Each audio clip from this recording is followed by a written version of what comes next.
MIT technology review Pakistan के news studio में खुशामदीद। मैं हूं आपका मेजबान GM Shah. News round up का आगाज करते हैं। बुलेटिन के आगाज में आपको बताते हैं कि मारूफ कंपनी करीम ने अपनी सर्विसेज में खवातीन ड्राइवर्स को शामिल कर लिया है।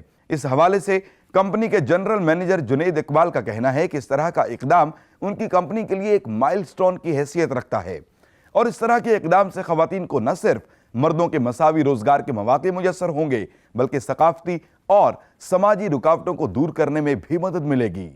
और अब बुलेटिन में कुछ बात हर्बी कुव्वत के हवाले से भी हो जाए।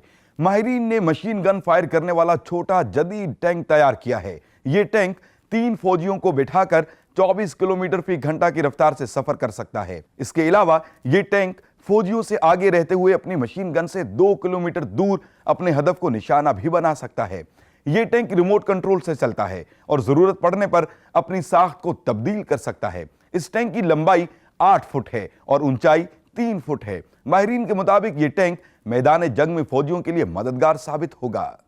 और अब बुलेटिन के आखिर में आपको बताते हैं कि माहिरीन ने एक ऐसा कंबल तैयार किया है जो जिस्म को गर्मी पहुंचा सकता है। इस कंबल में बैटरी नस्ब है जो कंबल को तवानाई पहुंचाने के साथ साथ मोबाइल फोन भी चार्ज कर सकती है। वाटर रेजिस्टेंट होने की बदौलत इस कंबल को आसानी से पानी में धोया जा सकता है।